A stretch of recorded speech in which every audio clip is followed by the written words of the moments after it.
খাসি, ছাগল, দুম্বা, ভেড়া, ভেড়ি, পাঠা, বকরি এসবে একজনই ভাগী হতে পারবে বা এক শরীকে কুরবানি দিতে হবে।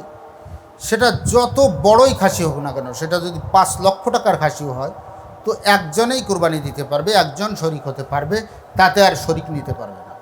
টাকার অঙ্কে কোনো শরিক আসবে না। শরিক আসবে প্রাণী নির্বাচনের ক্ষেত্রে, প্রাণী চয়নের ক্ষেত্রে। যেমন গরু মহিষ যদি হয়, তাহলে তাতে 7 জন শরিক হতে পারবে, বেশি 7 জন। তবে 7-এর কমও হলে কোনো অসুবিধা নাই। এখানে অনেকে বলে বেজোড় হওয়া শর্ত, এখানে বেজোড় হওয়া শর্ত নয়। এখানে 2 জন, 3 জন, 4 জন, 5 জন, 6 জন, 7 জন, যে কয়জনের মনে চায় সেই কয়জন সেই কয় ভাগে শরিক হয়ে কুরবানি দিতে পারবে।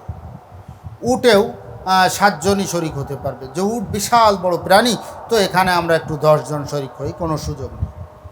উট, মহিষ, গরু এ যতই বড় হোক না কেন, এতে 7 জনই শরিক হতে পারবে, তার বেশি শরিক হতে পারবে না। আবার ছাগল, ভেড়া, ভেড়ি যতই বড় হোক না কেন, যতই দামি হোক না কেন, এতে 1-এর অধিক শরিক হতে পারবে না, একজনই শরিক হতে হবে। তবে অনেক সময় আছে যে 7 জন শরিক হয়। তো এখানে চিন্তা করলো যে গরুর দাম হলো 70,000 টাকা, যে 7 ভাগে 70,000 টাকা, তাহলে এক একজনের পড়ে 10,000 টাকা। তো একজন চিন্তা করলো আমি 1.5 ভাগ নিই 15,000 টাকা দিয়ে, আর একজন হাফ ভাগ নিই 5,000 টাকা দিয়ে।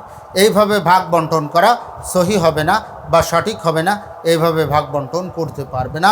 একজনকে ভাগ নিতে গেলে পরিপূর্ণ ভাগ নিতে হবে, কেউ আংশিক ভাগ নিতে পারবে না, কেউ আংশিক অংশীদার হতে পারবে না। মৃত ব্যক্তির নামেও কুরবানি দেওয়া যাবে।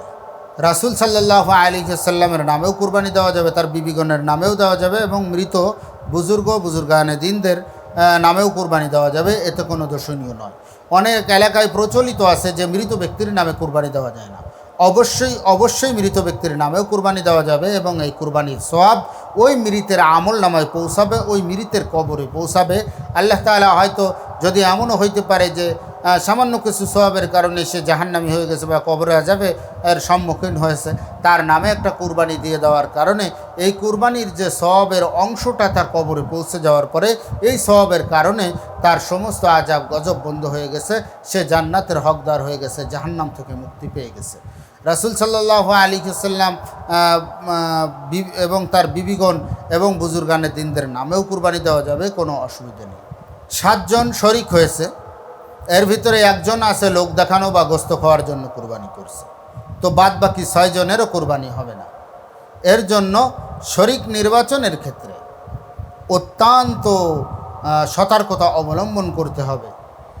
কারো ভিতরে যদি সম্পূর্ণ হারাম টাকা দিয়ে যদি শরিক হয়, একেবারে তার ইনকাম সব হারাম, এরকম হারাম টাকা দিয়ে যদি কেউ শরিক হয়, তাহলেও তাকেও যদি কেউ ভাগী নেয়, 7 শরিকের ভিতরে যদি সে আসে, তাহলে ওই পুরো প্রাণীর কুরবানিটাই ভেস্তে যাবে, পুরো প্রাণীর কুরবানিটাই হবে না। 6 শরিকের টাকা হালাল, কিন্তু 1 শরিকের টাকা হারাম। ওই 7ম শরিককে সাথে নিয়ে কুরবানি করার কারণে কারো কুরবানিই সঠিক হবে না, কারো কুরবানিই আদায় হবে না।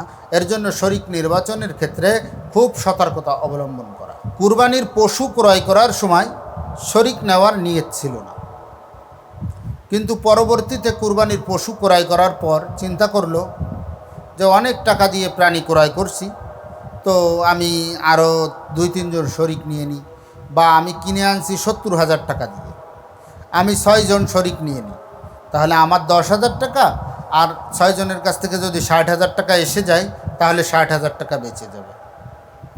এখানে শরিক নেওয়ার ক্ষেত্রে যদি গরিব হয়, যে কুরবানি তার উপরে ওয়াজিব ছিল না, সে কুরবানির নিয়ত করে পশু কিনে ওয়াজিব নিজের উপরে বানায় ফেলছে, তো এখন আর কাউকে শরিক নিতে পারবে না।